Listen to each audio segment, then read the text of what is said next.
నంద్యాల జిల్లా శ్రీశైలంలో బుల్లెట్స్ దొరకడం కలకలం రేపుతోంది. వాసవి సత్రం దగ్గర కవర్లో 13 బుల్లెట్లు లభ్యమయ్యాయి. సమాచారం అందుకున్న పోలీసులు ఘటనాస్థలంలో దర్యాప్తు చేపట్టారు. బుల్లెట్స్ ని స్వాధీనం చేసుకుని విచారణ చేపట్టారు. గుర్తు తెలియని వ్యక్తులు ఈ బుల్లెట్లను వదిలి వెళ్లినట్లు పోలీసులు అనుమానిస్తున్నారు.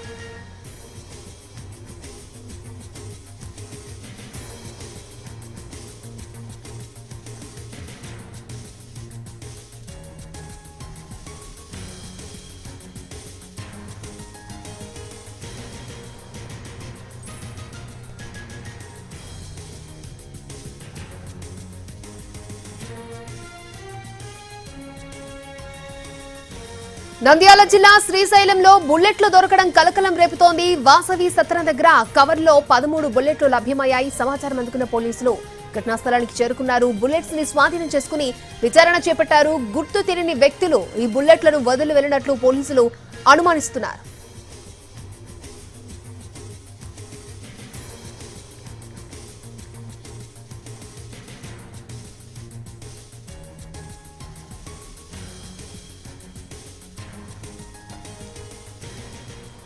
రైట్, శ్రీశైలంలో బుల్లెట్ల కలకలానికి సంబంధించి మరిన్ని అప్డేట్స్ మా ప్రతినిధి చంద్రశేఖర్ మనకు అందిస్తారు. చంద్రశేఖర్.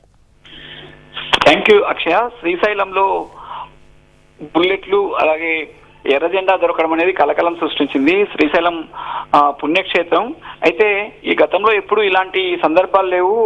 తుపాకులు లేదా బుల్లెట్లు దొరికిన సందర్భాలు లేవు. అయితే శ్రీశైలం చుట్టూ కూడా గతంలో మావోయిస్టుల ప్రభావం ఉండేది. నల్లమల అటవీ ప్రాంతం కావడంతో అక్కడ మావోయిస్టుల సంచారం ఎక్కువగా ఉండేది. శ్రీశైలం సమీపంలోని సున్నిపెంటలో కూడా మావోయిస్టుల ప్రభావం ఉండేది. అయితే గత కొంతకాలంగా ఆ ప్రాంతంలో ఎలాంటి కార్యకలాపాలు లేవు. అయితే ఈ నేపథ్యంలో శ్రీశైలంలో వాసవి సత్రం సమీపంలోనే అంటే బహిరంగంగా ఎప్పుడు అక్కడ ప్రజలు తిరుగుతూనే ఉంటారు. ట్రాఫిక్ కూడా ఉంటుంది. అక్కడ సమీపంలోనే చెట్లలో ఒక కవర్లో బుల్లెట్లు దొరికాయి. అందులో 303 తుపాకీ బుల్లెట్లు 5 ఉన్నాయి. SLR బుల్లెట్లు 4 ఉన్నాయి. అట్లాగే 9mm పిస్టల్స్ 4. ఇందులో వంకాయ బాంబులు కూడా ఉన్నాయి. అంటే పిల్లలు ఆడుకుంటారు టపాసులు దీపావళి సందర్భంగా, అలాంటి వంకాయ బాంబులు కూడా ఉన్నాయి. కొన్ని పేల్చిన తూటాలు కూడా ఉన్నాయి. ఒక ఎర్ర జెండా ఉంది. ఎర్ర జెండా ఉండడంతో ఇది ఏవైనా మావోయిస్టులకు సంబంధించిన సామాగ్రి ఇక్కడ దాచిపెట్టారా లేకపోతే వదిలేసి వెళ్లారా అన్నది తేలాల్సింది. ప్రస్తుతం వాటిని పోలీసులు స్వాధీనం చేసుకున్నారు. అయితే పుణ్యక్షేత్రం కావడం భక్తుల రద్దీ ఎప్పుడు ఉంటుంది.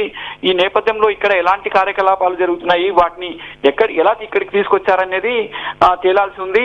పుణ్యక్షేత్రానికి శ్రీశైలం వెళ్లాలంటే ప్రధానంగా టోల్ గేట్ ఉంటుంది, తనిఖీలు ఉంటాయి, పోలీసు బందోబస్తు ఉంటుంది.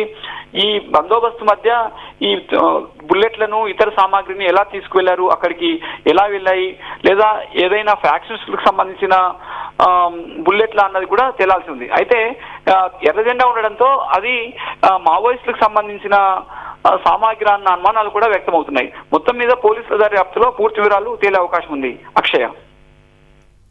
ఓకే చంద్రశేఖర్.